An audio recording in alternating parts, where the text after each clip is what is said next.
நேயர்கள் அனைவருக்கும் வணக்கம். இன்று நம்மளோட டாக் வித் முத்தலீஃப்ல நம்மளோட முத்தலீஃப் சார் வந்து இணைஞ்சிருக்காரு. இன்னைக்கு அரசியல் சம்பந்தமாகவும், சமூகம் சம்பந்தமாகவும் நம்ம பல விஷயங்கள் வந்து பேச இருக்கிறோம். வணக்கம் சார். வணக்கம் சார், ஃபர்ஸ்ட் நம்ம 2 விஷயத்த பத்தி முக்கியமா பேசி ஆகணும். ஃபர்ஸ்ட் விஷயம் என்ன அப்படின்னு பார்த்தீங்கன்னா, நாட்டையே உலுக்கிய குண்டுவெடிப்பு சம்பவம் செங்கோட்டையின் அருகில நடந்திருக்கு. அ என்ன நடந்தது? திடீர் இந்த குண்டுவெடிப்ப பத்தி பல விஷயங்கள் வெளிய வந்துகிட்டு இருக்கு. நீங்க சொல்லுங்க சார். இதுல என்ன நடந்திருக்கு அப்படின்னு நீங்க நினைக்கிறீங்க? பகல்மா தாக்குதலுக்கு பிறகு பாகிஸ்தானோட பெரிய அளவில் நம்ம அந்த வார் இதெல்லாம் முடிஞ்ச பிறகு தீவிரவாதிகள் தாக்குதல்ன்றது இந்தியாவில் கிட்டத்தட்ட அந்த முகாம்களெல்லாம் அடித்து நொறுக்கணும். அதற்கு பிறகு இந்த விஷயத்தில் எனக்கு என்னென்ன அசட்டையாக இருக்க முடியாது அப்படின்றதுக்கு தொடர்ச்சியாக மறுபடியும் காஷ்மீரில் நடந்த ஒரு தாக்குதலில் அந்த தாக்குதலுக்கு முக்கியமான ஒரு தளபதியும் கொல்லப்பட்டான். ஆபரேஷன் சிந்தூரில் இல்லை, அதற்கு பிறகு ஓகே நடந்து கொல்லப்பட்டது அது ஒன்று. இதுக்கு பிறகு நீங்கள் பார்த்தீங்கன்னா ஒவ்வொரு தடவையும் நமக்கு எதிராக இந்த மாதிரி தாக்குதல்கள் நடப்பதற்கான வாய்ப்பு இருக்குது அப்படின்றதுக்காக தான் நம்முடைய உளவு அமைப்புகள் ரொம்ப கவனமாக செயல்பட்டுட்டு வராங்க. இதில் என்னன்னு பார்த்தா ஒரு வாரமாகவே கிட்டத்தட்ட ரொம்ப அலர்ட்டாக அவர்களுக்கு உளவுத்துறைக்கு கிடைச்ச தகவல்கள் இந்த மாதிரி வச்சுட்டு அவர்கள் பல விஷயங்களை சேகரிச்சுட்டு வராங்க. அதில் கிட்டத்தட்ட 2 டீமை பிடிக்கிறாங்க. ஒன்று காஷ்மீர் தானே, ஒரு டீம் பிடிச்சது கிட்டத்தட்ட 3000 கிலோ. காஷ்மீரில் ஒன்று, அப்புறம் ஹரியானாவில் வந்து 3 டாக்டருங்களை பிடிக்கிறாங்க. அவங்கள்ட்ட 350 கிலோ வெடி மருந்து இருக்குது. இந்த குண்டு வெடிப்புக்கு பிறகு அந்த ஒரு பெண் டாக்டரையும் பிடிக்கிறாங்க. இவங்க எல்லாருமே அடிப்படைவாதிகளாக இருக்கலாம் அப்படின்ற ஒரு சந்தேகம் இருக்குது. இந்த குண்டு வெடிப்பு இப்படி நடந்துகிட்டு இருக்குது, இப்படி பிடிச்சிருக்காங்க அப்படின்ற தகவல் பண்ணி மற்ற ஸ்டேட்டுகளுக்கு அலர்ட் கொடுக்கும் பொழுதே டெல்லியில் நேற்று மாலை குண்டு வெடிக்குது. அவர்களுடைய நோக்கம் செங்கோட்டையில் கொண்டு போய் காரை வச்சு பிளாஸ்ட் பண்ணுறதுன்னு இருந்திருக்கு. ஆனால் பார்த்தா அவனுக்கு டைம் ஆகிடுச்சு போல், அதனால் அங்கேயே வச்சு அந்த சிக்னல்லே வெடிக்க வச்சுருக்கான். கிட்டத்தட்ட 12 பேர்கிட்ட மரணம். மிக கொடூரமான ஒரு விஷயம் டெல்லியில் தலைநகர்லேயே நடந்திருக்கு. சிலர் வந்து இதை வேறு மாதிரி பேசிக்கிட்டு இருக்கிறாங்க. நாட்டில் ஒரு பெரிய ஒரு துயர சம்பவம் நடந்திருக்குது, ஒரு பாம் பிளாஸ்ட் நடந்திருக்கு. இந்த பாம் பிளாஸ்ட்டை நடக்கும் பொழுதே இதை கிட்டத்தட்ட நூலை பிடிச்சி வர்ற டைமில் தான் இது வெடிச்சிருக்குது. அப்போது நம்முடைய உளவு அமைப்புகள் ஒன்றும் சோட போகலை. இந்த விவகாரத்தை அவர்கள் ஸ்மெல் பண்ணிட்டாங்க. ஸ்மெல் பண்ணி தான் அங்கங்கே பிடிக்கிறாங்க. அது பிடிக்கும் பொழுதே இவர்களுக்குள்ள லிங்க் இருக்கும்ல, அப்போ அது வந்து அவர்கள் அடுத்தடுத்து இதாகி தான் இந்த குண்டுவெடிப்பு நடந்திருக்கு. அப்போ மீதமுள்ள குற்றவாளிகளை பிடிக்கிறதுன்றது முக்கியமானது. அந்த 3000 கிலோ 350 கிலோ ஹரியானாவில் பிடிச்சது இதெல்லாம் வந்து பிடிக்காமல் விட்டுருந்தா நாடு முழுவதும் எங்கெங்கெல்லாம் வெடிச்சிருக்குன்னு தெரியும். இதற்கு பிறகு இந்தியா முழுவதும் குறிப்பாக கேரளா போன்ற மாநிலங்களுக்கு ஹை அலர்ட் கொடுத்துருக்காங்க.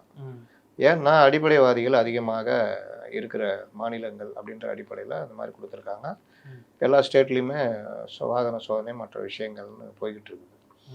இது ஒரு பக்கம்னா நீங்கள் தாவூத் இப்ராஹிமுடைய அந்த டீம், அது ஒரு போதை கடத்தலுடைய பிரதான டீம் டி கம்பெனி, தாவூத் இப்ராஹிமுடைய டி கம்பெனி. அவங்க குஜராத்து மற்ற வட மாநிலங்களில் சூரத்து, மும்பை, மகாராஷ்டிரா போன்ற இடங்களில் பெரிய அளவில் போதை மருந்து கடத்துகிறவங்க. அந்த கும்பல் வந்து இப்போ லேட்டஸ்ட்டாக புலிகள் படைன்னு எங்கள் இது இருக்குது, இலங்கையில் விடுதலை புலிகள் கொடுத்து ஆயுத கடத்தல் இந்த மாதிரி அந்த டைமில் போர் சமயத்தில் அவர்கள் கடலோர இதில் பண்ணியிருந்தாங்க. அதில் இப்போ மிச்ச சொச்சம் இருக்கிறவங்க அவருடைய தேவை மற்ற விஷயங்களுக்காக ட்ரக்கு கடத்துறதுல ஈடுபடுறாங்க. இதில் சார் இந்த புலிகள் படையில் இருந்தவங்கள இந்த தாவூத் இப்ராஹிமோட இது வந்து இப்போ அவங்க 2 பேரும் லிங்க் ஆகிருக்காங்கன்னு கண்டுபிடிச்சி எச்சரிக்கை விடுத்திருக்காங்க. ஓகே. அவர்கள் வந்து வட இந்தியாவில் முற்றிலும் அவர்களை தடுத்து நிறுத்தினதுனால இப்போ தென்னிந்தியா கடல் பகுதிகளில் இந்த இதை போதை சாம்ராஜ்யத்தை இம்ப்ரூவ் பண்ணுறாங்கன்னு சொல்லிட்டு அவங்க வந்து எச்சரிக்கை கொடுத்துருக்காங்க. ஸோ எனக்கு குடிக்கிறதுக்கு பண்ணிக்கணும் சார். எனக்கு இதில் ஒரு விஷயம் என்ன புரியலன்னா, தாவூதோட டீம் வந்து ஏன் இந்த விடுதலை புலிகளா சம்திங் நம்ம சொன்னீங்களா, அவங்களோட டீமை ஏன் அக்சஸ் பண்ணி போதை? ஏன்னா 2 பேரும் ஒரே தொழிலில் இருக்காங்க, போதை மருந்து கடத்தல். ஓகே. அதனால் அங்கே கஷ்டமாக இருக்குதுன்னு இந்த சைடு பிராந்தியத்தை விரிவுபடுத்துகிறாங்க. இப்படி வந்து இந்தியன் ஓஷனில் போய் அப்படி வங்கக்கடலை பிடிச்சா எங்கே வேணாலும் போகலாம். அதனால் இந்த பிராந்தியம் இந்த மாதிரி இருக்குது. நம்முடைய கோஸ்டல் கார்டு, நேவி எல்லாத்தையுமே இப்போ என்ஐபி இவங்க எல்லாருமே உஷார்படுத்தியிருக்காங்க. இது ஒரு பார்ட்டு. இது வெளியுறவுத்துறையோட சம்மந்தப்பட்டது. இது வந்து பெரிய லெவலில் இந்திய பொருளாதாரத்தை பாதிக்கும், தீவிரவாதிகள் ஊடுருவலை பாதிக்கும், ஊடுருவலை ஊக்குவிக்கும். இந்த மாதிரி பல விஷயங்கள் ஒன்றுக்கூட ஒன்று சம்மந்தம் உள்ளது. இதெல்லாம் தடுக்கிறதுக்கு தான் மணி லாண்ட்ரி ஆக்ட்லாம் கொண்டு வந்தது. இப்போ இந்த இது அடிப்படைவாதிகள் இந்த விவகாரத்தில் இப்போ இந்த குண்டு வெடிப்பை நடத்தியிருக்காங்க. இந்த விவகாரத்தில் நாளைக்கு பீகார் தேர்தல், இன்னைக்கு குண்டு வெடிப்புன்ற மாதிரிலாம் சிலர் போடுறாங்க. சில பத்திரிகையாளர்களே இந்த மாதிரி பேசுகிறாங்க. இதெல்லாம் மிக தவறான ஒரு விஷயம். ஒரு விவகாரம் நடந்திருக்குது, ஒரு பெரிய பிரச்சனை நடந்திருக்குன்னா முதல்ல நம்ம நிற்க வேண்டியது நம்ம நாட்டு பக்கம். இதே தான் பகல்மா தாக்குதலில் பார்லிமெண்ட்லேயே சிலர் பேசினாங்க. ஆமாம், அவர்கள் தாக்கியவர்கள் பாகிஸ்தானியர்கள் தான் என்று எப்படி நிரூபிக்க முடியுமா அப்படின்ற மாதிரிலாம் பேசினாங்க. இது பாகிஸ்தானுக்கு உதவும். சேம் அதே பாணியில் இப்போது இந்த குண்டுவெடிப்பை ஏதோ மத்திய அரசோ பாஜகவோ செய்து நிகழ்த்தின மாதிரி கருத்தை பதிவிட்டு கொண்டிருக்கிறார்கள் நம்ம தமிழகத்திலேயே. அவர்களை ஒருவேளை என்ஐஏ விசாரிக்கலாம், எந்த அடிப்படையில் எந்த ஆதாரம் அவங்களுக்கு கிடைச்சிருக்கு சொல்லுங்க. அப்போ இது எல்லாம் மோசமான விஷயம், பொதுமக்கள் மத்தியில் ஒரு அவநம்பிக்கையும் பீதியையும் ஏற்படுத்துகிற விஷயம். இது வந்து ஒரு பத்திரிகையாளர்களும் செய்யக்கூடாத ஒரு விஷயம்.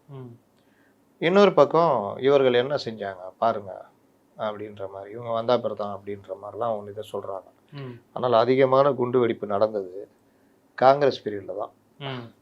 ஆமாம், பாஜக ஆட்சி வந்த பிறகு பெரும் அளவில் அவருடைய உளவுத்துறை, அதை நான் பின்னாடி சொல்கிறேன், அந்த அளவுக்கு ஸ்ட்ராங்காக இது பண்ணிட்டாங்க. நீங்கள் பார்த்தீங்கன்னா 96 லஜ்பட் அப்படின்னு டெல்லியில் மட்டும் சொல்கிறேன்.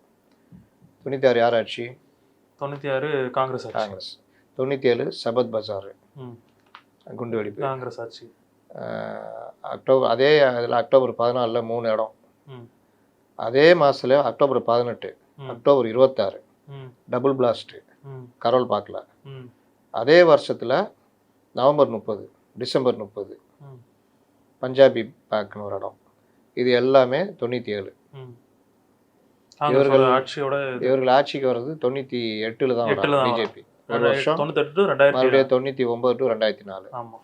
மறுபடியும் 2000 இவர்கள் பிஜேபி ஆட்சியில். அப்புறம் 2001 டிசம்பர் பார்லிமெண்ட் அட்டாக். அதுக்கு பிறகு 2004 பிறகு 2005 காங்கிரஸ் கவர்மெண்ட் வந்துடுது. மே லிபர்ட்டி, இது சத்தியம் சினிமா, இங்கெல்லாம் நடக்குது. கோவை குண்டு வெடிப்பு இது கடையில் நடக்குது. அது 98. 98. ஓகே. 2005 மே லிபர்ட்டி, சத்தியம் சினிமா, லிபர்ட்டி சினிமா இங்கே நடக்குது. இது எல்லாமே இவர்கள் ஆட்சி. 2005 அக்டோபரில் சரோஜினி பிளாஸ்ட் 60 பேர்கிட்ட இறந்து போகிறாங்க. 2008 செப்டம்பர் 13 5 பிளாஸ்ட், 3 இடத்துல 5 குண்டு வெடிப்பு. அதே வருஷம் செப்டம்பர் 27 குண்டு வெடிப்பு. 2011 டெல்லி ஹைகோர்ட்டு. 2008 பீரியட்லாம் வந்து கலைஞரோட பீரியட்ல இங்கே தமிழ்நாட்டில் நடந்தது. ஓகே.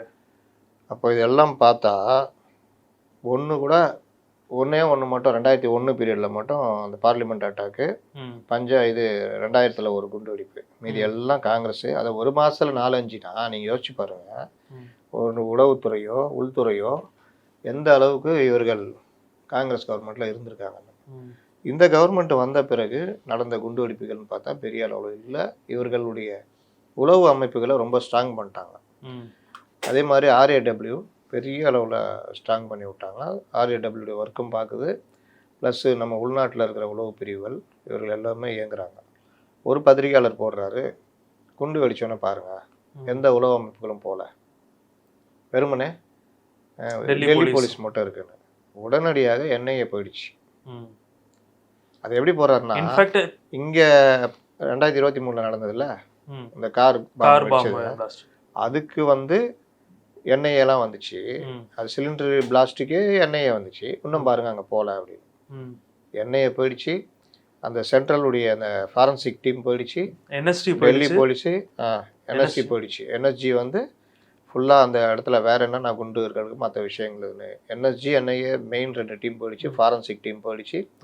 அந்த அளவுக்கு அவர்கள் இறங்கி ஒர்க் பண்ணுறாங்க. ராவுடைய தகவல் தான் உள்ளுக்குள்ளே எங்கெங்கே பிளாஸ்ட் நடக்க போகுதுன்னு டக்குன்னு பிடிச்சது. அப்போ வந்து இந்த தகவலை கொடுக்கலன்னா அவங்களுக்கு பெரிய அளவில் ஹரியானாலேயோ மற்ற இடங்களில் காஷ்மீர்லலாம் பெருசாக வெடிச்சிருக்கும்.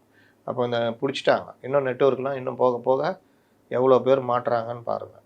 இன்னும் அந்த இப்போ வச்சு அந்த லைசன்ஸை வச்சு ஒருத்தர் அரெஸ்ட் பண்ணியிருக்கிறாங்க. அண்டு சுற்றி சுற்றி சுற்றி இப்போ இன்வெஸ்டிகேஷன் நடந்துகிட்டு இருக்கு கார் அப்படிங்கிறது. விற்பனை அந்த ஆர்சி புக்கை வச்சு ஒருத்தர் பிடிச்சிருக்காங்க.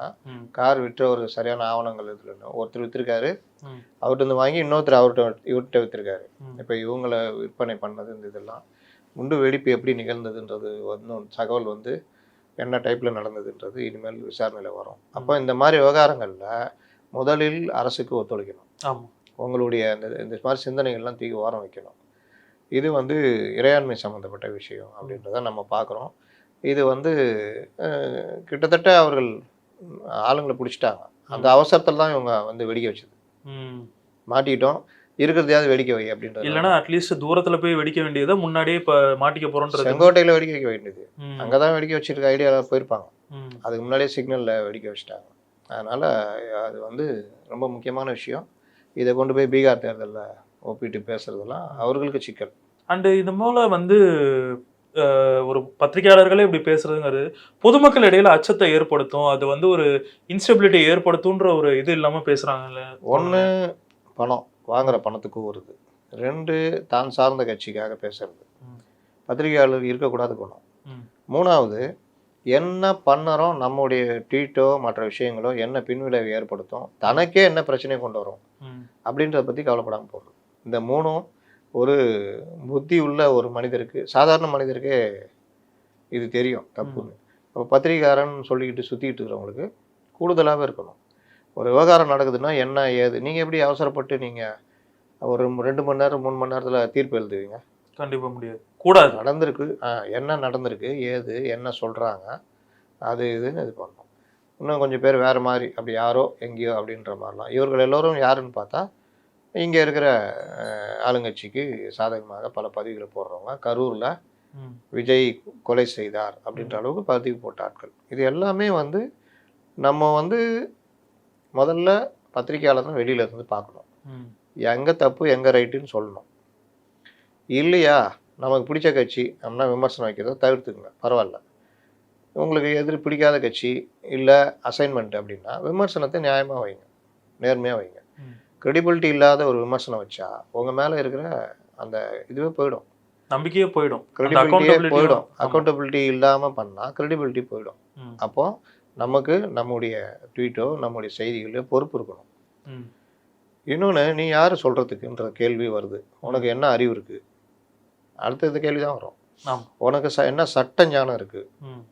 ஒரு குற்றம் நடக்குதுன்னா அதை குறித்த உன்னுடைய ஞானம் என்ன, உன்னுடைய பதிவு எத்தனை பேர்ட்ட எப்படி கொண்டு போய் விளைவு உண்டு பண்ணும். நீங்கள் ஒருவேளை அந்த ஸ்பாட்டில் இன்வெஸ்டிகேட் பண்ணியிருக்கீங்களா? உங்களுக்கு இன்வெஸ்டிகேட்னா என்னன்னு தெரியுமா, எத்தனை உளவு அமைப்புகள் மற்ற விஷயங்கள் ஏதாவது தெரியுமா, இந்த மாதிரி பல விஷயங்கள் இருக்குது. அதனால் அவரவர் செயலுக்கு அவரவரே பொறுப்பேற்கிற நிலையும் வரலாம். இந்த நிலையை தொடர்ந்து தமிழ்நாட்டிலையும் வந்து செக்யூரிட்டி அலர்ட் வந்து ஹையாக இருக்குது அப்படின்றது வந்து நியூஸ்களில் பார்க்க முடியுது. இன்னைக்கு காலையில் நான் ட்ரெயினில் வரும்போது கூட போலீஸ் வந்து அந்த பாம்பு செக்கிங் ஸ்குவாடு, ஆர்பிஎஃப் ஸ்குவாடு எல்லாமே வந்து இதாக இருக்குது. ஸோ பொதுமக்களுக்கு ரொம்ப ஹை அலர்ட்னஸ்ன்றதை வந்து கொடுத்துருக்காங்க தமிழ்நாட்டில் அப்படிங்கிறத நான் சொல்லிக்கிறேன். நீங்கள் எதுவும் சொல்கிறீங்களா சார்? அதாவது இது போன்ற சோதனைகள், வாகன சோதனைகள், இது எல்லாமே எதுக்குன்னா அவர்களுக்கு தெரியும். இப்போ அலர்ட் வந்து வரும் மேலேருந்து, ஹோம்லேருந்து வரும், ராலேருந்து, ஐபிலேருந்து, மற்ற உளவு அமைப்புகள் 22 அமைப்புகள் இருக்குது இந்தியாவில். உளவு அமைப்புகள் விதவிதமாக இருக்குது, நிறைய இருக்குது. அதில் வந்து அவர்கள் கிடைக்கிற தகவல்களை ஹோமுக்கு மற்றது சொல்லும்போது ஹோமில் வந்து ஸ்டேட்டுக்கு டிஜிபிகளுக்கு நேரடியாக தகவல் வரும். எல்லா விஷயத்தையும் பொதுமக்கள்கிட்ட ரிவீல் பண்ண மாட்டாங்க. அதில் இன்றைக்கி நம்ம ஊடகங்கள் இருக்கிற நிலைமைக்கு சுத்தமாக ரிவீல் பண்ண மாட்டாங்க. ஏன்னா கொஞ்சம் கூட பிகாஸ் சோஷியல் மீடியாவில் இன்னும் வேகமாக பரவும். இன்னொன்று, ஊடகத்தில் இருக்கிறவங்களுக்கே இப்போல்லாம் அந்த எத்திக்ஸு நாலேஜே கிடையாது. தனக்கு கிடைக்கிறத நான் தான் பிரேக்கிங் பண்ணன்ற மாதிரி போடுற அந்த பைத்தியக்காரத்தனெல்லாம் இருக்குது. அதனால பார்த்து தான் பண்ணுவாங்க. ஒருத்தர் சொல்கிறாரு, கோயம்புத்தூரில் அந்த மாணவி 3 பேரால் பாலியல் பலாத்காரம் செய்யப்பட்டது. அந்த பெண் டேட் ஆப்பில் இருந்த பெண்ணு, அவள் வந்து விரும்பி தான் போன இடத்துல இவன் ரொம்ப நாள் நோட் பண்ணியிருந்தா இவனுங்க இந்த மாதிரி பண்ணிட்டானுங்கன்னு. இந்த மாதிரி பைத்தியக்காரர்கள் நிறைந்த நாடு பத்திரிகைக்காரர்களாக சுற்றிட்டு இருக்கிறாங்க. சமூக ஊடகங்கள், யூடியூப்புகள் இவர்களை கூட்டி உட்கார வச்சுக்கிட்டு பேட்டின்ற பேர் எடுத்துக்கிட்டு பேஜுக்காக பண்ணிகிட்டு இருக்கிறாங்க. இது அந்த பேசுகிறவருக்கும் மனநிலை மனப்பிறழ்வு இருக்குது, கேட்குறவன் அதுக்கு மேலே இருக்கிறான்.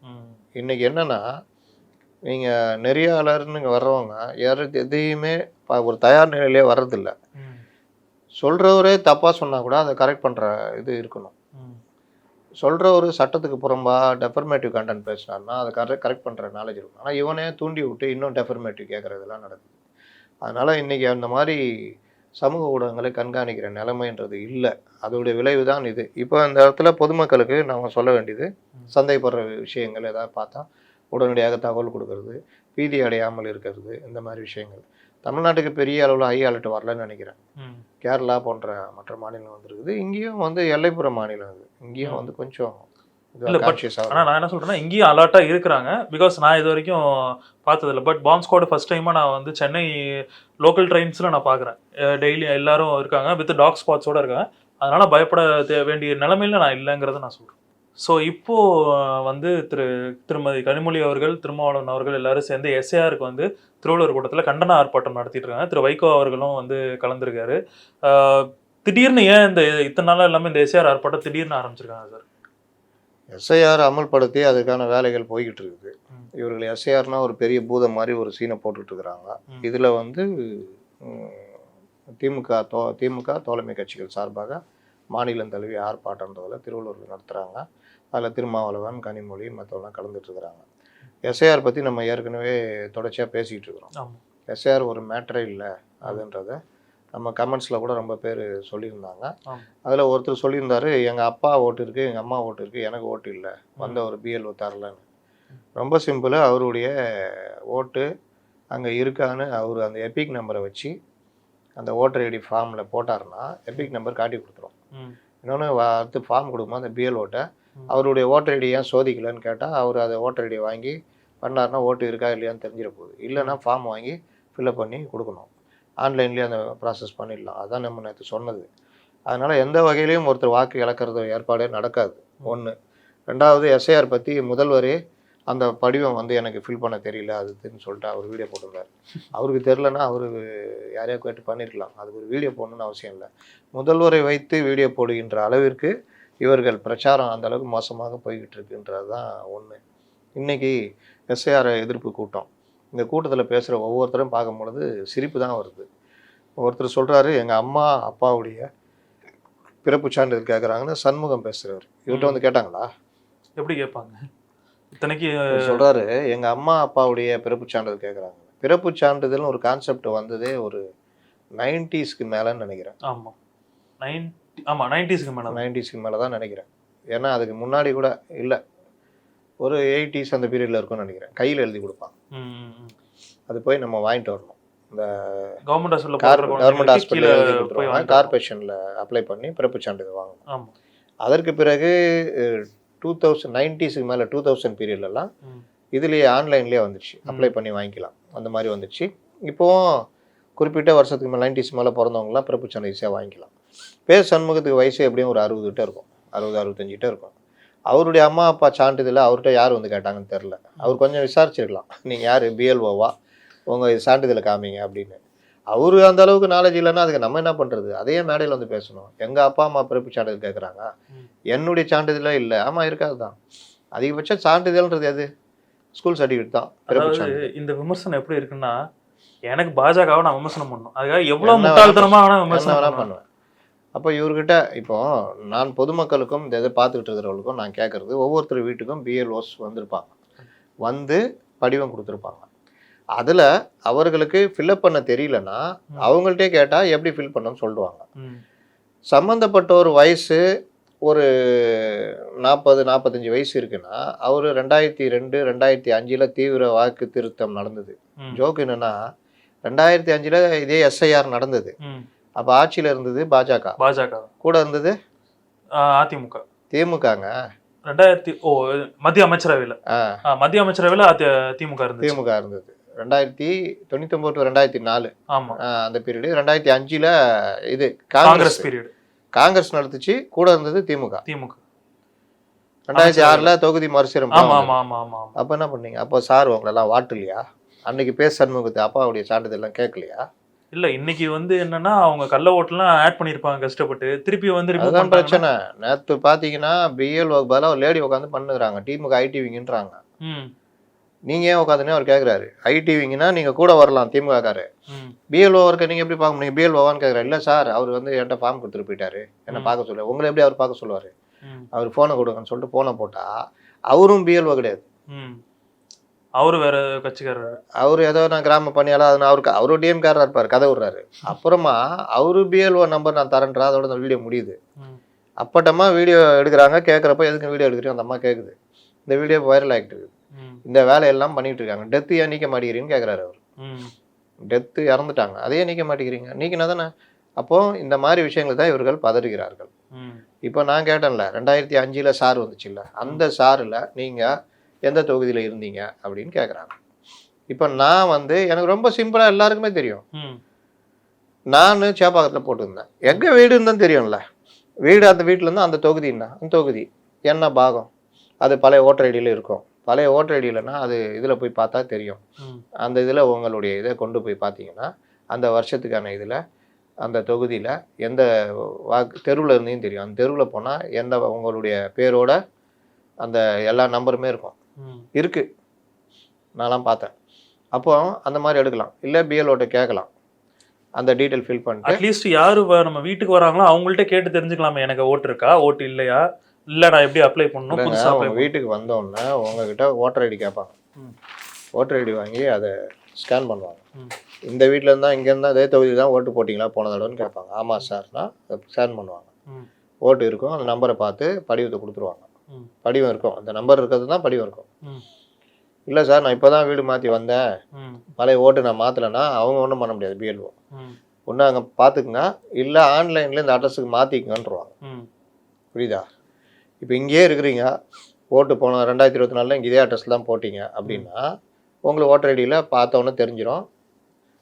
நீங்கள் உங்கள் ஃபார்ம் கொடுத்துருவாங்க. ஃபார்மில் இப்போ உங்களுடைய தற்போதைய தகவல், பேர், செல்ஃபோன் நம்பரு, ஆதார் நம்பரு, அந்த எபிக் நம்பரு, இந்த வாக்காளர் அடையாளத்தில் இருக்கிறது எபிக் நம்பரு, எபிக் நம்பரு, உங்கள் அப்பா பேர், அவங்களுடைய எபிக் நம்பரு, அம்மா பேர், அம்மாவுடைய எபிக் நம்பரு, கணவனாக இருந்தால் மனைவி பேர், மனைவி எபிக் நம்பரு, மனைவியாக இருந்தால் கணவர் பேர், கணவர் எபிக் நம்பரு. அவர் 40-45 வயசு 2005 அவர் ஓட்டு போட்டிருக்காரு அப்படின்னா அந்த டீட்டெயில் இது லெஃப்ட் சைடு கீழே வந்து அவர் எந்த தொகுதியில் ஓட்டு போட்டார், அந்த தொகுதியுடைய எண் என்ன, அது ஓட்டர் ஐடியில் போனாலும் தெரியும். இல்லை பிஎல்ஓட்ட கேட்டால் சொல்லுவாப்புல. இல்லைன்னா இதுக்கு முன்னாடி அந்த ரைட் சைடில், ஆமாம் ரைட் சைடில் உங்கள் உறவினர் யாராவது இருக்காங்களான்னு கேட்டால் இருக்காங்க. இப்போ அவர் கணவராக இருந்தால் மனைவியும் அதே வயசில் தான் இருப்பாங்க, அவங்களும் அதே வயசு டைமில் ஓட்டு போட்டிருப்பாங்க, அவங்க பேர் இது. இல்லை மனைவி இல்லை இருந்துட்டாங்கன்னா பையன் இருந்தால் பையன், இல்லை அப்பா இருந்தால் அப்பா, பையன் இருந்தால் அப்பா, இந்த மாதிரி யார் உறவினரோ அவங்களுடைய டீட்டெயில். அந்த அந்த அப்பா அம்மா அந்த அந்த உறவினருக்குள்ள இது முடிஞ்சிருது, ஒரு குடும்பம் அவ்வளோதான் முடிஞ்சுது. இதில் என்ன பிரச்சனை? இது ஒன்றாச்சா? இவர் என்ன கேட்குறாரு? பிறப்பு சான்றிதழ் கேட்குறாங்க. யார் வந்து சண்முகம் சொல்லணும், யார் வந்து இவர்கிட்ட பிறப்பு சான்றிதழ் கேட்டாங்க? இது அங்கே இருக்க பத்திரிகையாளர் ஏதாவது கேட்டிருக்கணும். நீ யாருக்கிட்ட எப்போ பிறப்பு சான்றிதழ் கேட்டாங்க? பொதுமக்கள். நான் அதனால தான் சொல்கிறேன், பிஎல்ஓ வந்து உங்கள்கிட்ட பர்த் சர்டிஃபிகேட் கொடுங்கன்னு கேட்டாங்களா? யாரா ஒருத்தர் சொல்லுங்கள். அப்போ ஏன் கேட்காத ஒன்று பேசுகிறீங்க? ரெண்டாவது, இதன் மூலியமாக குடியுரிமை தகவல்கள் பெறப்படுகிறதா? இதில் என்ன வாங்குறாங்க? உங்கள் phone number, Aadhaar number, 2 Epic number, இதுதான் எல்லா இடத்துலையும் இருக்கு. ஆதாரில் உங்கள் ஃபோன் நம்பர் இல்லாமல் இருக்கா? இல்லை. உங்கள் பேன் கார்டு முதற்கொண்டு நம்பர் முதற்கொண்டு எல்லாமே ஆதாரோட இப்போ இணைஞ்சிருச்சு. என்ன உங்கள்கிட்ட வாங்க போகிறாங்க? உங்கள் செல்ஃபோன் நம்பர்லேருந்து எல்லாமே இருக்குது. வேறு என்ன குடியுரிமை இது எடுக்க போகிறாங்க? உங்களுக்கு எத்தனை பசங்க, இது டீட்டெயில் அது எல்லாம் ஆதார்லேயே இருக்குமே. இன்ஃபேக்ட் என்னன்னா சுப்ரீம் கோர்ட்டே வந்து சொன்னிச்சு, நீங்கள் ஆதாரை வந்து இதாகவே காட்டலாம், ஆதாரமாக ஐ மீன் ஒரு ஆதாரமாக காட்டலாம், ஆனால் அது குடியுரிமைக்கான இது சொல்ல வர்றது வந்து குடியுரிமைக்கான தகவல்களை இதுலேருந்து எடுக்கிறாங்கன்னு திருமாவளவன் பேசுகிறார். இன்னும் ஒரு படி மேலே போய் ஒரு கட்டத்தில் வாக்குரிமை இல்லாதவர்களை முகாமில் அடைக்க இன்றைக்கும் பேசுகிறாரு. வாக்குரிமை இல்லாதவர்களை முகாமில் கொண்டு போய் அடைச்சிருவாங்க இன்றைக்கும் பேசுகிறார். எப்படி? 65 லட்சம் பேருக்கு வாக்குரிமை இல்லை. வாக்குரிமை இல்லைல்ல, 65 லட்சம் போலி வாக்காளர்கள் நீக்கப்பட்டார்கள். அதுதான் ஆக்சுவலாக உண்மை. இங்கே 65 லட்சம் பேர் 60 லட்சம் பேர் நீக்கிறாங்க வச்சுக்கோங்க. அதில் ஒரு 5 லட்சம் பேர் தப்பான தகவல் கொடுத்துருப்பாங்க. இல்லை வீடு மாறினதில் இங்கேயும் ஓட்டு இல்லாமல் போயிருக்கேன், அங்கேயும் ஓட்டு இல்லாமல் இங்கே டெலிட் பண்ணியிருப்பான். புதுசாக போனதுல இவங்க அட்ரஸ் மாற்றிருக்க மாட்டாங்க, அப்போ ஓட்டு போயிடும். இல்லை ஏதோ ஒரு காரணத்துலாம் ஓட்டு இல்லாமல் போகும். அப்போ அவங்க வந்து ஒரு 5 லட்சம் பேர் இருக்காங்க, அவங்க மறுபடியும் அப்ளை பண்ணி வாங்கிக்கலாம். அவங்களுக்கு வாக்குரிமை இல்லைன்றதுக்காக முகாமில் கொண்டு வச்சுருவாங்களா? சொல்கிறாரு. வைக்க மாட்டாங்க. எவ்வளோ பெரிய வாட்ஸ்அப் தலைவர்களாக இருக்காங்க பாருங்க. இதே ஒரு கூட்டம் நம்பிக்கிட்டு கேட்டுக்கிட்டு பேசிகிட்டு இருக்கு. இன்றைக்கி ஆர்ப்பாட்டம் இதுதான். நீ பார்த்தனா ஒன்றுமே இல்லை, இதை தான் பேசிகிட்டு இருக்கிறாங்க. கேள்வி கேட்டால் பதில் சொல்ல தெரியாது. இன்னைக்கு அதே போல திரு ஸ்டாலின் அவர்கள் வந்து ஒரு எக்ஸ் பதிவு வெளியிட்டிருக்காரு. அதில் என்னன்னா, எஸ்ஐஆரை தடுப்பதே நம் முன் இப்போது உள்ள ஆகப்பெரும் கடமை, தொடர்ந்து செயலாற்றும் நம் மக்களின் வாக்குரிமைகளை பாதுகாப்போம் அப்படின்னு சொல்லியிருக்காரு. எஸ்ஐஆரே வாக்குரிமையை பாதுகாக்கிறதுக்கு தான். ஏன்னா போலி வாக்காளர்கள், இரட்டை வாக்காளர்கள், இறந்து போனவர்கள், இந்த மாதிரி விஷயங்களில் எல்லாத்தையும் நீக்கிறது தான் எஸ்ஐஆர். நீங்கள் சொல்கிற அதே வாக்கு திருட்டை தடுக்கிறது தான் எஸ்ஐஆர். இவங்க கொண்டு வந்து மக்களோடு இந்த எஸ்ஐஆரை பொறுத்துறாங்க. எந்த அளவுக்கு இதை புழுவுறாங்க. எஸ்ஐஆரை தடுப்பதான். கோர்ட்டில் போய் தடுங்களேன் பார்ப்போம். கோர்ட்டில் என்ன சொல்கிறீங்க? கோர்ட்டில் எஸ்ஐஆர் ஒன்றும் இல்லைங்க, தேர்தல் முடிஞ்சோன்னு பண்ணுங்க. தேர்தல் ஆணைய வேலையில் உங்களுக்கு என்னங்க வேலை? அவன் பண்ணிட்டு போகிறான். நீங்கள் வந்து உங்கள் பிஎல்ஏ வச்சுக்கிட்டு பிஎல்ஓ கூட அனுப்பி, உங்கள் ஏஜென்ட்டுங்க இருப்பாங்கள்ல அவங்கள அனுப்பி தொகுதியில் பொதுமக்கள் வாக்கு என்ன ஹெல்ப் பண்ணுமோ அதை பண்ணுங்க. அண்ட் இதை வந்து 2 விஷயமா நான் பார்க்குறேன் சார். ஒன்று வந்து திமுக இதை வந்து எவ்வளோ எதிர்க்குதோ, அதிமுக இதை சபோட்டாச் பண்ணுறாங்க. அது வந்து எனக்கு ரொம்ப பிடிச்சிருந்துச்சு. அதிமுக என்ன பண்ணுறாங்கன்னா, இந்த தமிழ்நாடு கவர்மெண்ட் இவங்க தானே, எவ்வளோ போலீஸ் எடுத்துருப்பீங்க, எவ்வளோ பேரை தேவையில்லாமல் நீக்கிருப்பீங்க, இது எல்லாத்தையும் எஸ்ஐஆர் சரி பண்ணுது. இன்னொன்று, ஒரு பிஎல்ஓ அவருக்கு ஒரு பாகம்தான். இப்போ எங்கள் பாகத்தில் நான் பார்த்தேன் 1500 வாக்குகள் இருக்குது. 1500 வாக்குக்கு ஒரு பிஎல்ஓ சுற்றுறாரு. என்கிட்டலாம் வந்து கொடுத்துட்டு போயிட்டாரு. அவர் இந்த ஒரு வாரத்தில் 1500 பேரை கவர் பண்ணுவார். ஒரு வீட்டில் என்ன 5 பேர் இருந்தாங்கன்னா 1500ன்றது ஒரு மேட்டர் கிடையாது. 300 வீடுன்னு கணக்கு வச்சுக்கலாம். பார்த்துருவார். அடுத்த வாரம் எல்லாத்தையும் கலெக்ட் பண்ணுவார். அதுக்கப்புறம் ஸ்க்ரூட்னிஸ் போயிடும். அப்போ இந்த வேலை வந்து 2 வாரத்தில் முடியும். அதுக்கப்புறம் இறுதிப்பட்டியல் வருது வச்சுக்கிங்க. நீங்கள் போயெல்லாம் பார்க்க தேவையில்லைங்க. உங்கள் செல்ஃபோன் ஆன் பண்ணி நேற்று கூட காமிச்சேன் பாருங்க. அதில் போயிட்டு உங்கள் எபிக் நம்பர் போட்டால் எந்த பாகம் எந்த வாக்குது உங்கள் வாக்கு இருக்கான்னு தெரிஞ்சிடும். இல்லைன்னா இல்லதுக்கு காரணம் என்னன்னா, நீங்கள் மறுபடியும் மூவ் பண்ணி இந்த இதில் இருந்துச்சுன்னு சொல்லிட்டு நீங்கள் மறுபடியும் மீண்டும் அப்ளை பண்ணலாம், கரெக்ஷன் போகலாம். என்ன பிரச்சனை? இங்கே என்ன பிரச்சனைனா, இது தெரியாத பொதுமக்கள் மற்றவங்க இருப்பாங்க, அவங்களுக்கான ஏற்பாடுகளை நீ கட்சிக்காரங்க பண்ணணும். எதுவுமே தெரியாமல் நான் இது பண்ண முடியும்னா எப்படி பண்ண முடியும்? அது தேர்தல் ஆணையம் ஹெல்ப் பண்ணணும், பிஎல்ஓஸும் ஹெல்ப் பண்ணுவாங்க, கட்சிக்காரங்களும் ஹெல்ப் பண்ணணும். கூட போய் அவங்க ஃபார்மை வாங்கி ஃபில் பண்ணி கொடுக்குற வேலை இதெல்லாம் பண்ணணும். நீங்களே நடத்துங்க, எஸ்ஐஆர் முகாம் நடத்துங்க. இதில் எனக்கு என்ன ஒரு டவுட்னா சார், இப்போ எஸ்ஐஆரை எதிர்க்கிறது திமுக, அதே போல காங்கிரஸே உங்களோட கூட்டணியில் இருக்கு அப்படின்றப்போ காங்கிரஸ் தான் சொல்லுது பல போலி வாக்காளர்களை வந்து இணைச்சிருக்காங்க அப்படின்னு. அந்த பிரேசில் மாடல்ல கூட சொல்லி அவர் ஒரு பிபிடி எல்லாம் போட்டு, அதெல்லாம் எதை வச்சு நீக்க முடியும்? எஸ்ஐஆர் வச்சு தான் நீக்க முடியும். பண்றதுல அவங்களுக்கு என்ன பிரச்சனை? அதுதான் முரணு. ராகுல் காந்தி ஒழுங்கா தான் இருந்தாரு. இவங்களோட எப்போ சேர்ந்தாரோ அதோட ஒரு கதை முடிச்சிச்சு. வளரலுடைய நாயகன் ஆயிட்டார். பெரிய படம்லாம் போட்டு காமிப்பாரு. ஒரே வீட்டில் 50 வாக்காளர் இருக்காங்கன்னா எப்படி கண்டுபிடிச்சு நீக்க முடியும்? எஸ்ஐஆர் தானே. ஆமாம். இந்த இப்போ நான் இருக்கிறேன் number 5 Raghavan street. Number 5 Raghavan ஸ்ட்ரீட்டில் 50 பேர் இருக்காங்க ஓட்டர் ஐடியில். பிஎல்ஓ வராரு. சார் நம்பர் 5 இதானா? ஆமாம். ராகவன் ஸ்ட்ரீட். ஆமாம். நீங்கள்? சார் நான் முத்தலீஃப். வேறு யாரா இருக்கா? நான், ஒய்ஃபு, பையன் சார். அப்புறம் மீதி 47 பேர் யாரும் சார் தெரியும்? அந்த மாதிரிலாம் யாரும் இல்லை. பக்கத்தில் 5 இருக்கா? இல்லை சார் அது 6. இந்த சைடு 5 இருக்கா? அது 4 சார். அப்போ 5ல் 50 பேர் இருக்காங்கன்னு இதில் இருக்கா சார்? 5ல் நான் மட்டும் தான் சார் இருக்கேன். மீதி 47 பேர் மேல் வீடு இருக்கா, கீழ் வீடு இருக்கா? எங்கேயும் இல்லை, நான் மட்டும் தான் இருக்கேன். 47 பேர் அப்போ எங்கே? நீக்கிடுவாங்கல்ல. இப்போ இவர்கள் இல்லைன்னா மொத்த தெருவையும் அலசிட்டு இதில் வந்து என்ன எக்ஸ்ட்ரா வாக்காளர்கள் இவ்வளோ பேர் இருக்காங்கன்னு சொல்லி நீக்கலாமே. உங்களுக்கு வாக்காளர் அந்த இது வந்து ஒவ்வொரு வீடு நம்பரோட தான் இருக்கும்.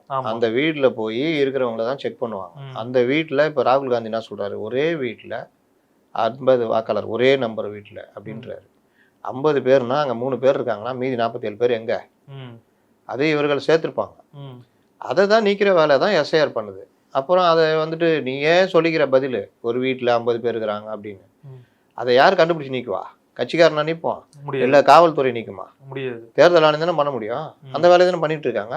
அப்புறம் என்ன பிரச்சனை? என்ன பிரச்சனைன்னு போய் கேளுங்களேன் யாரையாவது. சொல்லவே மாட்டாங்க. ரொம்ப நெருக்கி கேட்டிங்கன்னா தேர்தலுக்கு முன்னாடி வேணாங்க, தேர்தல் முடிஞ்சு பண்ணலாங்கன்னு. தேர்தல் முடிஞ்சு பண்றதுக்கு எதுக்கு பண்ணணும்? தேர்தல் முடிஞ்சு கூட பண்ணலாம். நான் என்ன கேட்குறேன், நீ எஸ்ஐஆரை எதிர்க்குன்னு வெளியே பேசிக்கிட்டு இருக்கோம், இதுக்கு சம்மந்தம் இருக்கா? கிடையாது. இப்போ கமலஹாசன் சொல்றாரு, கரெக்டாக சொல்றாரு. முதல்வர் என்ன சொல்றாரு, எஸ்ஐஆரை நாங்கள் எதிர்க்கவில்லை, தேர்தல் முடிந்தவுடன் செய்யலாம் என்றுதான் நாங்கள் நீதிமன்றத்தை நாடி இருக்கிறோம்.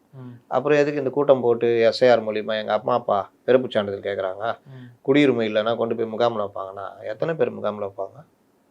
அவரு இஷ்டத்துக்கு போயிட்டாரு. நீ உட்காந்து கற்பனை எழுதியிருப்பாருன்னு நினைக்கிறேன். நைட்டு ஃபுல்லாக உட்காந்து இவர்கள் இந்த ஆட்சி இது பண்ணலான்னு பார்க்குறாங்க, இவர்கள் ஓட்டையெல்லாம் நீக்கிட்டால் சிறுபான்மையின் ஓட்டை நீக்கிடுவாங்க, அது நீக்கிடுவாங்க. எப்படி நீக்க முடியும்? அரசியலமைப்பு சட்டம்னா அவ்வளோ சாதாரணமா? குடியுரிமை வச்சிருப்பாங்க. கண்டிப்பா நான் சொல்றேன், ஒரு 10,000 பேர் 1000 பேர் நீக்கினாலும் ஏதாவது சொல்லலாம், சாத்தியம் இருக்குன்னு. 10,000 பேர் நீக்க முடியுமா? கண்டிப்பா முடியாது. எப்படி சொல்றதெல்லாம் அந்த காலத்துல நான் கம்யூனிஸ்ட் கட்சியில் இருக்கும்போது இப்படி தான் சொல்லுவாங்க. நாளைக்கே இந்தியா ஒன்றும் இல்லாமல் போவோம், விளங்காம போவோம், ஒன்றும் தேராது. புதிய பொருளாதார கொள்கை குளோபலைசேஷன் வருது 90s. அப்போல்லாம் பார்ட்டியில் தீவிரமாக இருக்கிறோம். இவர் தான் கையெழுத்து போடுறாரு, காட் டங்கல் ஒப்பந்தத்தில் கையெழுத்து போடுறாரு. யாரு? நம்ம நரசிம்மராவ். ஓகே. பெரிய போராட்டம், நாடு தழுவிய போராட்டங்கள் நடக்குது. நாடே விளங்காது, அவ்வளோதான், முடிஞ்சிச்சு. ஆப்பிரிக்கா மாதிரி ஆகிடும். எனக்கெல்லாம் பயம், சோமாலியா மாதிரி ஆகிடும் நாடு. நம்ம நாடு ஒன்றும் இல்லை, நீ சோமாலியாவும் நல்லா இருக்குது, கண்டமாகிடுவோம் அப்படி இப்படின்னு யோசிச்சுட்டு இருக்கிறோம். வேலை இல்லாத திண்டாட்டம். அப்போ வேலையே கிடையாது. ஆமாம். மக்கள்கிட்ட வருமானமும் கிடையாது, வறுமை இந்த மாதிரி. அதுக்கு நோக்கி நகர்ற வேலையை காணோம், இப்படியே இருக்கிறாங்க. அப்போது இந்த திட்டங்கள் மற்ற விஷயங்கள்லாம் வரும்பொழுது உலகமயமாக்கல்னா வெளி சந்தை பொருள் எல்லாம் உள்ளே வந்துடும். நம்மளோட அவங்கள்ட்ட போய் விற்க முடியாது. இந்த சவுந்தரராஜன் பேசுவார், சின்ன மீன் போகுமா, பெரிய மீன் முழுங்க வருமா, அப்போ சின்ன மீன் கேட்குமா, என்னை முழுங்க பார்க்குறிய நியாயமா, நீ வேணா என்னை முழுங்கிக்கோ அப்படின்னு பெரிய மீன் சொல்லுவார். என்னன்னா பகாசுர கம்பெனிகள் எல்லாம் இங்கே உள்ளே வந்துடும், நம்ம இங்கே இருக்கிற சின்ன ஏற்றுமதி பண்ண முடியாது. ஆனால் இந்தியன் மார்க்கெட்டு பெரிய மார்க்கெட்டு, இங்கே வாங்குற சக்தி பெருசு. இங்கே 15% இது உங்களுக்கு பெரிய யூரோப்பில் இருக்கிற பெரிய மார்க்கெட் ஈக்குவல். அப்போ இங்கே சந்தையில் கொண்டு வந்து விற்க பார்ப்பாங்க, நேரடியாகவும் விற்க முடியாது பல இது. அப்போ இங்கேயே தொழிற்சாலை தொடங்கி பண்ணுற வேலை நடக்கும். நம்முடைய டெக்னாலஜி, சுய டெக்னாலஜி வளரும். நம்ம இன்றைக்கி அடுத்தடுத்த கட்டங்கள் போவோம். நம்ம அதை வச்சு நம்மளும் ஏற்றுமதி இதெல்லாம் நடக்கும். இது ஒன்றை சார்ந்த கிவ் அண்ட் டேக் பாலிசி. அதில் முந்தினவங்க பணியாரம், யாருக்கு சாமர்த்தியம் இருக்குதோ அந்த இதுன்னு. அன்னைக்கு என் போன்ற சிலரும் கேட்டோம், என்னங்க சாதகமும் இருக்கும்ல, அதையும் நம்ம பேசினா தானே கரெக்டாக இருக்குன்றப்போ கோவப்பட்டாங்க. ஆனால் நடந்தது என்ன? எல்லாமே தலைகீழாக போய் நீங்கள் 90களில் பெரும் முதலாளிகள் இருந்தாங்க, வறுமையில் இருக்கவங்க இருந்தாங்க. 2000 குளோபலைசேஷனுடைய உச்சத்தில் பெரும் முதலாளிகள் வந்தாங்க, வறுமையில் இருந்தவங்களுக்கு வேலை வாய்ப்பும் அதிகரிச்சு ஒரு 2 கட்டம் முன்னாடி நகர்ந்தாங்க. இப்போது 2025களில் பெரும் முதலாளிகள், கார்ப்பரேட் முதலாளிகளும் இருக்கிறார்கள். பெருவாரியான மக்களுக்கான வாய்ப்புகளும் 90களை விட இப்போ எவ்வளவோ வேற லெவலில் போயிருக்கு. ஒரு வீட்டில் 5 பேர் வேணா 5 பேர் வேலை செய்கிறோம். முன்ன 5 பேர் இருந்தால் 3 பேர் வேலை கிடைக்காது, வேலையே இருக்காது. 2 பேர் வேலை செஞ்சு குடும்பத்தை காப்பாற்றுற மாதிரி இருக்கும். டெக்னாலஜி வைஸ் ஒன்றுமே இருக்க மாட்டோம், எந்த இதுவும் இருக்காது. அண்ட் எல்லாமே அந்த கிக் ஒர்க்கர்ஸாகவே இருந்தாங்க.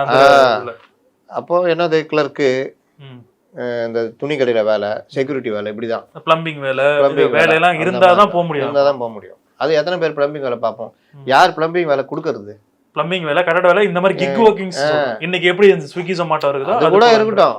இன்னைக்கு பெரிய பெரிய பில்டிங் எல்லாம் வரணும் தானே கட்டட வேலை. இன்னைக்கு ஆள் பத்தாம ஆள் வேலை எடுக்கிறாங்க. நீங்கள் கட்டடமே கட்டலைன்னா ஒன்றும் பண்ண முடியாது. அப்போ அவனுக்கு எங்கே வேலை கிடைக்கும்? கூலி வேலை கிடைக்கிறதே பெரிய விஷயமா இருக்கும். அந்த மாதிரி ஒன்றை சார்ந்து ஒன்று தான் தொழில் வளரும். அது குளோபலைசேஷனுக்கு பிறகு ஒரு பாய்ச்சல் வேகத்தில் இந்தியாவை நோக்கி நகர்த்துச்சு. இன்றைக்கி பொருளாதார ரீதியில் உலக நாடுகளில் 4வது இடத்துல நம்ம நோக்கி நகர்ந்துகிட்டு இருக்கிறோம். இது தெரிந்தோ தெரியாமலோ இந்த பாதையில், முதலாளித்த பாதையில் கொஞ்சம் வேகம் எடுத்ததுனால பெரும் முதலாளிகளும் அதிகத்தில் பட்சமாக உருவானாங்க. இதானிலேருந்து அம்பானிலேருந்து எல்லாம் மக்களுக்கும் ஒரு இது இருந்தது. ஆனால் இவர்கள் என்ன சொன்னாங்க, நாளைக்கே இந்தியா ஒன்றும் இல்லை அதுதான். இப்போ லித்தியம் வருது, லித்தியம் பேட்டரி, அது இப்போ கண்டுபிடிச்சி இப்போ அது பயன்பாட்டுக்கு வர ஆரம்பிச்சிது. லித்தியம் ஒரு பெரும் புரட்சியை ஏற்படுத்தும் வருங்காலத்தில். லித்தியம் யார் வச்சுருக்காங்களோ அந்த நாடு இன்னைக்கு நமீபியா, இந்த ஆப்பிரிக்கன் கண்ட்ரிஸில் லித்தியம் அதிகமாக இருக்குது. அண்ட் சைனாவில் நமக்கு அதிகமாக இருக்குது. நம்ம நாட்டிலேயும் மாதிரிலாம் கண்டுபிடிச்சிருக்காங்க. இப்போ லித்தியம் பயன்பாடு அதிகமாகிடுச்சுன்னா, நீங்கள் லித்தியம் ஒரு பேட்ரி, நம்ம சாதாரணமாக யூஸ் பண்ணுற பேட்ரி ஒரு மாதம் வருதுன்னா லித்தியம் போட்டிங்கன்னா 1 வருஷம் சாதாரணமாக வரும். கண்டிப்பாக அது எரிபொருள் தேவையை குறைச்சிரும். இன்னைக்கு ஈவிக்கெலாம் லித்தியம் பேட்டரி யூஸ் பண்ண ஆரம்பிச்சிட்டாங்கன்னா எலக்ட்ரிக் வெஹிக்கிள்ஸ் அதிகமாக வந்துடும் எல்லா துறையிலையும். அப்போ பெட்ரோல் தேவைன்றது குறைஞ்சிரும். பெட்ரோலு தங்கம் தானே ஒரு நாடு. ஆமா. சவுதி அரேபியா போன்ற நாடுகள் 80களில் பிச்சை எடுத்து இருந்துதான். பாலைவனமாக இருந்த நாடு. பாலைவனம், வறுமை, பிச்சை எடுத்திருந்தாங்க. ஆமா. 80களுக்கு மேலே பெட்ரோலியத்துடைய இது கண்டுபிடிப்புலாம் வந்த பிறகு அமெரிக்கா, பிரிட்டன் போன்ற யூரோப் நாட்டுலாம் போய் அவங்க இறங்கி நாங்கள் எண்ணெய் எடுத்து தரோம், உங்களுக்கு வேண்டியதும் பண்ணித்தரோம், நாங்கள் எண்ணெயை பயன்படுத்திக்கிறோம், உனக்கும் வசதி பண்ணி தரணும்னா அவங்களுக்கு ஜாலியாக இருந்துச்சு. ஒரு கட்டத்தில் இன்னைக்கு அந்த நாடுகள் இன்னைக்கு யூஏஇலாம் உலக hub, petroleum hub and gulf country தான் இன்னைக்கு முக்காவாசி குற்றச்செயல்களுடைய ஹப்பாகவும் இருக்குது. அது இன்னைக்கு அவாரா திருடன்ல இருந்து எல்லா திருட்டு பயல்களும் துபாயில தாங்கிறோம். கோல்டன் ட்ரையாங்கிள் எல்லாமே. அப்போ இது வந்து இன்னைக்கு அரப் கண்ட்ரிஸ்னா, முஸ்லீம் நாடுகள்னா அந்த இதுக்கு பார்த்தா யூரோப் கண்ட்ரிஸ் போட்டி போற அளவுக்கு எல்லா குற்றச்செயலும் நடக்குது. மாறிச்சா? ஏன்? ஒரு பெட்ரோல் அந்த நாடுகளுடைய ஒரே ஒரு ரிசோர்ஸ் தலையெழுத்தையே மாத்திடுச்சு. லித்தியம் ஒரு காலத்துல அந்த வேலையை பண்ணோம். அப்போ ஒவ்வொரு டெக்னாலஜி, இந்த ஏஐ வந்து எத்தனை பேருடைய வாழ்க்கையை காலி பண்ணணும்னு சொல்றாங்களோ அதே ஏஐ வச்சு வேற இது நடக்கும். நன்மையும் நடக்கும், தீமையும் நடக்கும். இன்னைக்கு கோர்ஸ் நிறைய வந்துருச்சு, அதை பத்தி படிக்கிறாங்க. இன்னொன்று ஏஐ டெக்னாலஜி எதெல்லாம் பயன்படுத்துகிறோமோ, இப்போ சர்ஜன் துறை, சர்ஜிக்கல் சைடு, இந்த இதெல்லாம் இது முக்கியமான ஒரு சர்ஜரி, இந்த மாதிரி விஷயங்கள், ஏன் இராணுவ பயன்பாடு, பல விஷயங்களில் உங்களுக்கு ஏஐ உடைய பயன்பாடு வேறு மாதிரி போகும். எல்லாத்தையும் யார் கை கொள்கிறாங்களோ அவர்கள் அதை அடுத்த நோய் நகர்வார்கள், நாடும் நகரும். அதே நேரம் இந்த முதலாளித்துவ அமைப்புக்குள்ள வறுமைன்றது இருந்து தான் இருக்கும். சோசியலிச அமைப்பு மட்டுமே இதை மாற்றும். சோசியலிச அமைப்பு மாற்றுன்றதுக்காக அவங்க பூமராக இருந்தால் என்ன பண்ண முடியும்? ஒன்றும் பண்ண முடியாது. சைனா சோசியலிச அமைப்புல இருந்தவன், ஆனால் அவன் பூமர் கிடையாது. அவன் அதை பயன்படுத்தினாலும் நீங்கள் அவன் டாப்பில் இருக்கான். இது மாதிரி தான் இது விஷயங்கள். அப்போ இவர்கள் எல்லாருமே இன்னைக்கு இருக்கிற இங்கே இந்தியாவில் இருக்கிற கம்யூனிஸ்டுகளும் சரி மற்றவர்களும் எந்த அளவுக்கு பூமர்களாக இருக்காங்கன்றதுக்கு ஒரு அடுத்த கட்ட டெக்னாலஜி வளர்றதை கூட இவர்கள் தடுக்கிற வேலையை தான் பண்ணிக்கிட்டு இருக்கிறாங்கன்ற. ஆக்சுவலாக பிஜேபியை விட இவங்க ரொம்ப பின்வாதமாக இருக்கிறாங்க. பிஜேபி ஒரு கட்டத்தில் சில விஷயங்களை கை கொண்டு போயிட்டான். அதே சமயத்தில் இந்த மதவாதன்ற இந்த இது இருக்குல்ல, பிற்போக்குத்தனம், அது இன்றைக்கும் இருக்குது. அது இந்தியாவுக்கு பெரிய சாபக்கேடு தான். ஆமாம். அதை வந்து எப்படி மாறும்னா, ஒரு கட்டத்தில் இந்த தலைகள்லாம் நமக்கு தடையாக இருக்குன்னா தானாக உடைப்பாங்க. அதில் பிஜேபியும் நிற்காது, யாரும் நிற்க மாட்டாங்க. அதை நோக்கி நகர ஆரம்பிச்சிருவாங்க. ஸோ இந்த எஸ்ஆர் விஷயத்தை தொடர்ந்து இன்னொரு விஷயம் என்னன்னா, தேர்தல் ஆணையம் வந்து இன்று அங்கீகரிக்கப்படாத கட்சிகளுக்கு வந்து நாங்கள் தேர்தல் சின்னம் ஓப்பன் பண்ணுறோம் அப்படின்னு சொல்லியிருக்காங்க. ஸோ இதை தொடர்ந்து தாவேகா வந்து அவங்கள அணுகியிருக்காங்க. என்ன நடந்துகிட்டு இருக்கு இதில்? தாவேகா அணுகுனதை வந்து எப்படி பார்க்குறீங்க? தாவேகா பொது தேர்தல் நிற்க போகிறாங்க. நிற்கிறதுல அவர்களுக்கு சின்னம் வேணும். அவர்கள் ஒவ்வொன்றா இப்போ தான் அப்படியே பண்ணிட்டு வராங்க. இந்த தடவை சின்னம் கேட்க போயிருக்காங்க. நிர்மல்குமார் டெல்லி போய் இது பண்ணியிருக்காரு. என்ன சின்னன்றது எல்லாருக்குமே, அவர்கள் என்ன சின்னம் கேட்டிருக்காங்க தெரியல. நம்மளை கேட்டால் என்ன சொல்லுவோம்? டிவி, உங்கள் சின்னம் டிவிகே அப்படின்னா கரெக்டாக இருக்கும்ல. டிவிகே அப்படின்னா கட்சி பேரையும் சொன்ன மாதிரி இருக்கும், டிவி சின்னத்துடைய பேரையும் சொன்ன மாதிரி இருக்கும். அவ்வளோ அளவுக்கு புத்திசாலித்தனமாக யோசிச்சாங்கன்னா நல்ல விஷயம். இதெல்லாம் நான் அப்போவே பேசினேன். டிவிகே கேட்டிங்கன்னா டிவிகேனா கட்சி பேரும் சொல்லுவீங்க, சின்னதுன்னு பார்க்கலாம் என்ன சின்ன. ஒன்றோட மக்கள்கிட்டையும் நல்லா ரிலேட் ஆகும். அவரும் டிவிலேருந்து பார்த்தவர் தான். அதனால் டிவி சின்னம் கேட்டாங்கன்னா ரீச் பண்ணலாம். டிவி இதெல்லாம் படம்லாம் ஈஸி, பட்டுன்னு சின்ன வரையறதுக்கு ஈஸியாக இருக்கும். அப்படி ஒரு பாக்ஸை போட்டு உள்ள ஒரு இதை போட்டு 2 ஆண்டனா மாதிரி போட்டால் டிவிக்கு அவன் தேர்தல் ஆணையம் அப்படி தானே இருக்கும். ஆமாம். அது சின்னன்றது எப்படி இருக்கணும்னா எளிதில் வரையுது. ரெட்டையில் பார்த்தீங்கன்னா அப்படி ஒரு கோடு, அப்படி அப்படி அப்படி உதயசூரியன், அப்படி 2 இது நடுவில் ஒரு இது, அப்படி இப்படி போட்டால் சூரியன். வரைகிறவங்களுக்கு ஈஸியாக இருக்கும். வரைகிறதுனா வரைகிறவங்களுக்கு இல்லை, யார் வரையினாலும் அதை வரையலாம். அந்த மாதிரி இது பானை சின்னம்னா ரவுண்டு போட்டு இப்படி இப்படி ஒரு ரவுண்டு போட்டால் பானை. ஏனி சின்னம் 2 இது, மாம்பழம் மாம்பழம் கை கூட வரைகிறது கஷ்டம், ஒரு மாதிரி இருக்கும் கை வரைகிறது. இதெல்லாம் ரொம்ப ஈஸியாக வரைகிற சின்னம். மாம்பழமா அதெல்லாம் கரெக்டு. பானை சின்னம் இப்போ கதிர் இந்த விவசாய சின்னம் இருக்குல்ல, வரைய முடியாது. அதுக்கு என்ன பண்ணுவாங்க, அந்த ஸ்டென்சில் கட் பண்ணுவாங்க, வச்சு பெயிண்ட் அடிச்சு விட்டுட்டு இது பெயிண்ட் ஸ்ப்ரே பண்ணி விட்டு அதை இல்லாட்டி ஸ்பாஞ்சில் தொட்டு பண்ணால் அது அப்படியே பதிஞ்சிரும். அந்த மாதிரிலாம் பண்ணுவோம். அந்த அருவாள் சுத்தியில் கூட அப்படி தான் வரைகிறது, ஈஸியாக வரைகிறது. அப்படியே ஒரு அருவாள் அப்படி போட்டு ஒரு சுத்தியில் ஒரு நட்சத்திரம் போட்டால் இவங்க சின்னம். கதிர் அருவாள், கதிர் போட்டு அருவாள் போட்டால் வலது கம்யூனிஸ்ட் இவங்க. ஆனால் இப்போ சேர்ந்து வந்திருக்க செய்தி என்னன்னா, இவங்க என்னென்ன கேட்டிருக்காங்கன்னா, கிரிக்கெட் பேட்டும் போடலாம், டக் டக்குன்னு போட்டு எல்லாருக்கும் பேட்டு கொடுத்துடலாம். விசில், பசங்களுக்குலாம் பேட் வச்சுக்கலாம். விசில் கிடைக்காதுன்னு நினைக்கிறேன். ஏன் சார் கிடைக்காதுன்றீங்க?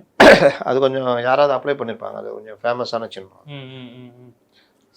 இருந்தாலும் விசில் இப்படி போய் அப்படி போட்டு ரவுண்ட் போட்டு இது பண்ணி 2 ஓட்டை போட்டு விட்டா போதும். அவர் ஆல்ரெடி வந்து விசில் போடுன்னு ஒரு பாட்டுக்கு வேற ஆமா, பாடியிருக்காரு. அது பாடியிருக்காரு, அதனால விசிலுக்காகவும் வாய்ப்பு இருக்கு. கேட்டிருக்காங்க அப்படின்றது தான் எதுவும் வந்திருக்கு சார்.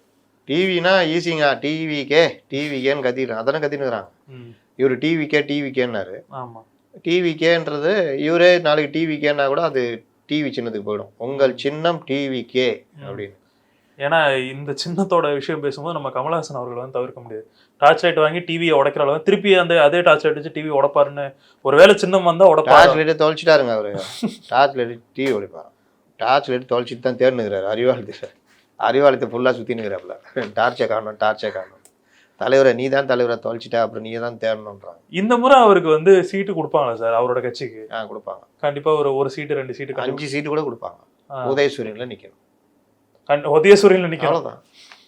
இதுக்கு பேசாம சீட்டு கொடுத்தாலும் உதயசூரியன் கட்சியை வந்து அவரோட இணைச்சிடலாமே. அப்படி சொல்லாதீங்க. இதுக்கு பேசாம பார்த்தி மூட்டை குடவுன்ல இருக்கலாம்னு சொல்லுங்க. அதனால அவங்கெல்லாம் அவ்வளவுதான். அவங்க அறிவாலய கொத்தடிமைகளாக மாறி காலம் அதிகமாகி விட்டது. இது ஏன் இந்த கேள்வி டப்புன்னு எனக்கு வந்துச்சுன்னா, கமலஹாசன் அவர்களே இந்த எஸ்ஆர் தொடர்ந்து பேசிட்டு இருக்கும்போது நான் கேட்கணும்னு நினைச்சேன். இந்த எஸ்ஆர் வந்து தேர்தல் ஆணையத்தின் மீது நம்பிக்கை இல்லாமல் போய்விட்டது அப்படின்ற ஒரு கருத்தையும் வந்து முன் நம்பிக்கை இல்லைன்னா பிஎல்ஓ வீட்டுக்கு வராங்களா, போடா வெளியே, நம்பிக்கை போ, ஓட்டே போட மாட்டேன், அவனே அடிச்சு விட்டுருவான். கமலஹாசனாவது உலக நாயன் இல்லை, உலக நாயன்னு கொடுத்துருக்காரு சார், நான் அடிச்சு விட்றேன்னு அடிச்சு விட்டு போடுவான். அதனால நம்பிக்கை அவரும் எனக்கு தெரிஞ்சு அவர் மட்டும் தான் கரெக்டாக பேசினான்னு நினைக்கிறேன் அந்த அனைத்து கட்சி கூட்டத்திலேயே. நடத்துங்க, அதுக்கு இது இருக்குது. அங்கே 65 லட்சம் நீக்கினதுலேயே பல சந்தேகங்கள் இருக்குது. அது மாதிரி இல்லாமல் இருக்கணும்னா ஏன் இவ்வளோ அவசரம், தேர்தலுக்கு பிறகு நடத்தலாமே அப்படின்னு. மற்றவங்க எல்லாம் இஷ்டத்துக்கு என்னவோ பேசினாங்க. இந்த வாக்குரிமையை பறிப்பாங்க, கொண்டு போய் முகாமில் அடைச்சிடுவாங்க. நான் என்ன கேட்குறேன், இப்போ சென்னையில் கிட்டத்தட்ட 12 தொகுதி, 16 தொகுதி, 16 தொகுதியில் ஒரு தொகுதிக்கு 2 லட்சம் வச்சா 32 லட்சம் வாக்காளர்கள். இதில் ஒரு 50,000 பேருக்கு வாக்கு இல்லைன்னு வந்துடுது. 50,000 பேரையும் பிடிச்சி கொண்டு போய் முகாமில் அடையின்னு உத்தரவிட்டுறாங்க. சென்னைக்கு மிக அருகில் ஒரு 50,000 பேரை அடைக்கிறதுக்கு ஒரு முகாம் ரெடி பண்ணுறாங்க வச்சுக்கோங்க. எவ்வளோ செலவாகும்? குறைஞ்சது ஒரு ஆளுக்கு 1000 ரூபா ஒரு நாளைக்கு செலவாகும். 50,000 பேர் என்ன பண்ணுறது? எங்கே வைக்க முடியும்? தங்க வைக்கிறது ஒன்றும், கழிவறை, சாப்பாடு, மற்ற வசதி. கோர்ட்டு வாயில் விரல் வச்சுட்டு இருக்குமா பெண்களுக்கு? அவர்கள் நான் கேட்குறேன், கோர்ட்டு என்ன பண்ணும்? ஏன் வாக்குரிமை இல்லைன்னா குடியுரிமை இல்லை நீ எப்படி முடிவு பண்ண? குடியுரிமைன்றது வேறங்க. கண்டிப்பாக. இவங்கெல்லாம் என்னத கிளாஸ் இருக்குது? நீங்கள் இந்தியாவில் பிறந்து வாழ்ந்தீங்கன்றதுக்கு பல சான்றுகள் இருக்குது. ஸ்கூலில் படிச்சிருக்கீங்க. அது உங்கள் அம்மா அப்பாவுடைய பிறப்பு சான்றிதழ் தான் வேணுன்றதெல்லாம் கிடையாது. வெளிநாட்டிலேருந்து வந்து இங்கே குடியிருந்தாலே 9 வருஷம் இருந்துட்டீங்கன்னா நீங்கள் சிஏஏ மூலிமா குடியுரிமை வாங்கிக்கலாம், அப்ளை பண்ணி. அப்போ இங்கேயே பிறந்து வளர்ந்தவனுக்கு என்னங்க குடியுரிமை இல்லைன்னு எப்படிங்க சொல்ல முடியும்? அது இஸ்லாமியர்களுக்கு எப்படி சொல்ல முடியும்? சுத்தமாக சொல்ல முடியாது. என்ன ஒரு இது, அதாவது சிஏஏன்றதே வேறங்க, குடியுரிமை கொடுக்கறது. பங்களாதேஷ், பாகிஸ்தானு, ஸ்ரீலங்காலேருந்து வந்து குடியேறினவங்களுக்கு இத்தனை வருஷம் கடந்தா அவர்களுக்கு இந்திய குடியுரிமை கொடுப்பாங்க, அப்ளை பண்ணி வாங்கலாம். ஆக்சுவலாக இந்த இந்தியன் கான்ஸ்டியூஷன் எழுதும் போதே நான் படிச்சிருக்கேன் சார். அதில் வந்து இந்த தேதிக்கு பின்னால், இந்த 15 ஆகஸ்ட்டுக்கு பின்னால் யாரெல்லாம் வந்தாங்களோ இந்த தேதி வரைக்கும் அவங்களுக்கு உண்டு. அவங்க யாரெல்லாம் இங்கே சிஏஏ 50களே வந்துச்சு. அதுக்கப்புறம் பல தடவை சிஏஏ வந்து அமெண்ட்மெண்ட் வந்திருக்கு. இதில் லேட்டஸ்டாக தான் இந்த அமெண்ட்மெண்ட் கொண்டு வந்தாங்க. அதில் என்னன்னா இலங்கை மக்களுக்கு குடியுரிமை கொடுக்கறதில்ல இல்லைன்ற மாதிரி கொண்டு வந்தாங்க. அதை வந்து இவர்கள் மாற்றணும்னு சொல்லிட்டு பேசினாங்க. முதல்ல நான் என்ன சொல்கிறேன், இப்போ ஒவ்வொரு அமெண்ட்மெண்ட் எல்லாத்தையுமே படிங்க, நுனிப்புல் மேயாதீங்கன்ற. நுனிப்புல் மேய்ஞ்சாதான் சிக்கல் வரும். வக்பு திருத்த மசோதாவை படித்தா அது இஸ்லாமியர்களுக்கு எவ்வளோ இதை வக்பு போர்டை வச்சுக்கிட்டு கொள்ளை அடிக்கிறவனுக்கு எவ்வளோ பாதகம், வக்பு சொத்துக்கள் எப்படி இந்த சட்டத்தில் பாதுகாக்கப்படுதுன்றது தெரியும். ஒரு வக்பு சொத்தை ஒரு நான் முஸ்லீமுக்கு லீஸுக்கு ரெண்ட்டுக்கு விலைக்கு விற்கிறத தடுக்குது. ஆமாம், விற்கவே முடியாதுன்னு கொண்டு வராங்க. கவர்மெண்ட் வக்பு சொத்தை எடுக்க முடியாதுன்னு அந்த சட்டம் சொல்லுது. புது சட்டத்தில் முன்னாடி எடுத்துக்கலாம். அந்த சொத்துக்களை அடிக்கடி அக்கௌண்ட் பண்ணிக்கிட்டே இருக்கணும்னு கூட சொல்கிறாங்க. ஏன்னா நம்ம தான் அதை பேசணும், அதை கணக்கு வழக்கு ஆடிட்டிங் வைக்கணும்னு சொல்கிறாங்க. இப்போ இந்த வக்பு நிலத்தை வெளியாட்களுக்கு விற்க முடியாது, நான் முஸ்லீமுக்கு, இந்துக்களுக்கோ கிறிஸ்டியனுக்கோ விற்க முடியாது, லீஸ் விட முடியாதனால சொத்து பாதுகாக்கப்படும். அப்போ ஒன்று நடக்கும். என்ன நடக்கும்? முஸ்லீமில் பணக்காரங்கிறான்ல அவன் அனுபவிப்பான். ஒரு இடத்துல 500 ஏக்கர் இருக்குது, 99 வருஷம் அக்ரிமெண்ட் போட்டு முஸ்லீம் அவன் அனுபவிப்பான். ம். அதுக்கு உள்ள அதெல்லாம் நடக்கும். நீங்கள் எந்த இது எடுத்தாலும் அதில் உள்ள பூந்து என்ன ஆதாயம் அடைய முடியுமோ அது ஒரு கும்பல் பண்ணின்னு தான் இருக்கும். இது மொத்தமாக அவர்கள் அந்த விஷயத்தை தடுக்கிறாங்க. இப்ப இந்த விஷயம்லாம் கொண்டு வரும்போது ஒரு 90% நடந்துகிட்டு இருக்குன்னா அது ஒரு 40%க்கோ 50%க்கோ அந்த குற்றம் குறையும் அப்படிங்கிறது. குறையுன்றது ம். இது பொறுக்க முடியாம இஸ்லாமிய மக்களுக்கு எதிராகவே நேற்று கூட ஒருத்தட்ட பேசுறேன், பள்ளிவாசல்லாம் பிடிக்குமாப்பா அப்படின்றாங்க. யார் பிடுங்குவானா? கவர்மெண்ட் பிடிக்கும். என்ன ஏன் சொல்றீங்க? அந்த அளவுக்கு கீழே பிரச்சாரத்தை கொண்டு போறாங்க இந்த வாட்ஸ்அப் தலைவர். ம். அதுல ஒண்ணுதான் அந்த சார். ஒவ்வொன்றா வச்சு வெளுத்தோன்னா உட்காந்து பேசவே மாட்டாங்க. இதுதான் பிரச்சனை. ரொம்ப நன்றி சார். தொடர்ந்து பல விஷயங்கள் பேசிட்டு இருக்கோம். நாளை தொடர்ந்து இன்னும் அரசியல் அடுத்தடுத்து வர அப்டேட்ஸை பற்றி நம்ம நிறைய பேச வேண்டியது இருக்கும். ரொம்ப நன்றி சார். நன்றி.